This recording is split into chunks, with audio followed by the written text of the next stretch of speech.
Could the Seattle Mariners and Boston Red Sox be trade partners this offseason? Let's talk about it.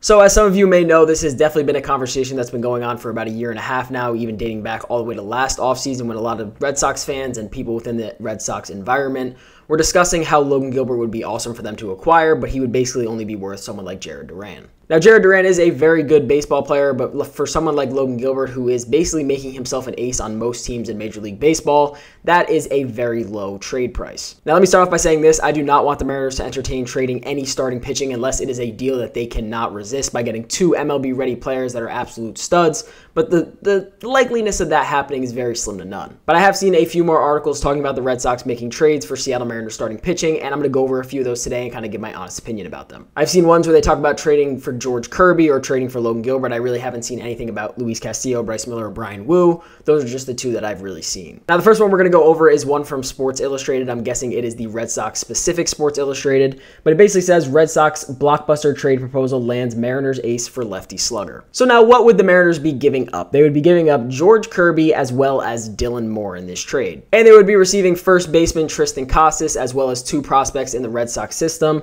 Miguel Bliss and Mikey Romero. I'm sorry if I'm saying those names wrong, but those are the three that they would receive back. Now, here is my number one problem with this trade. The fact that they are giving away two MLB players, Dylan Moore, as even though he is not a star or anything like that, he is a very good utility guy. But nonetheless, he is not really anything crazy. But either way, he's an MLB-ready player. And in return, they are already only receiving one MLB-ready player. Now, don't get me wrong. Tristan Casas is a very good player, and he is definitely somebody that the Mariners could use at first base for a few years. I believe he's under club control until 2028, which is pretty solid to have a guy like that in your club for at least 4 years in this trade.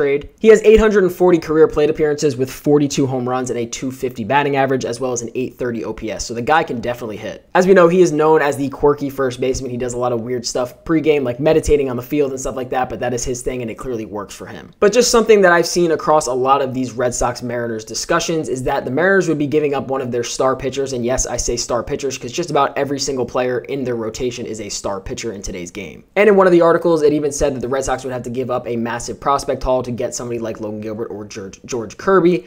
But at the end of the day, why would the Mariners want a prospect haul? They have one of the best farm systems, if not the best, based on who you talk to in all of baseball. So why would they want to receive a prospect haul for one of their pitchers that is absolutely dominant and they have under club control for at least a few more years? So when you talk about trades like this, you definitely have me interested when you talk about Tristan Casas. But again, who's the other player that's coming over that's major league ready? Could it be somebody like Danny Jansen, who who will be a backup catcher and maybe play, based on how we know Cal plays a lot of games, maybe play 50 games for us?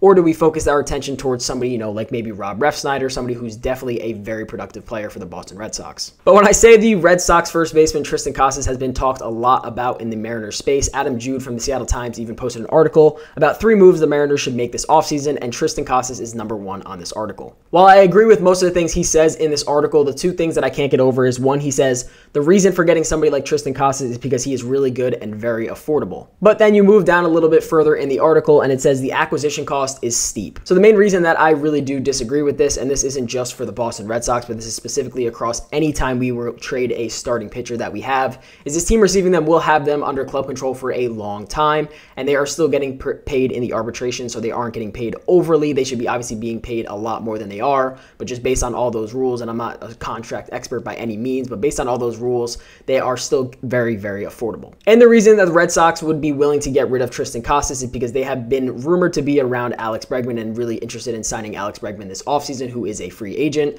which allows them to move someone like Rafael Devers over to first base, which gives them really no need for Casas unless he's a full-time DH. And as we know, the Red Sox need starting pitching, and the Mariners have a lot of that. So the true answer is, are the Red Sox and the Seattle Mariners good trade partners this offseason? And while I do believe that, like I said, I do not want the Mariners to get rid of any starting pitching, but if they were to, I do think these two teams match up well. That being said, if you are getting rid of someone like Logan Gilbert, who, by the way, led Major League Baseball in whip and innings pitched this past season, you are going to need a lot more than Tristan Casas and just some prospects. Whether that is another utility man or somebody like Wilyer Abreu, who has showed off in his first season in Major League Baseball, But then again, I don't know who the Red Sox would even be willing to give up in this situation, but the Mariners would need a lot more than just one Major League ready player. The Mariners have an abundance of prospects, and they do not need any more to hope that they pan out in the long run. So I figured I'd just do this quick little video to go over, because I have seen a lot of Red Sox and Mariners talks in some articles, as well as this is something that has been going on, like I said, since last season. But let me know what you guys think a solid Mariners-Red Sox trade could look like.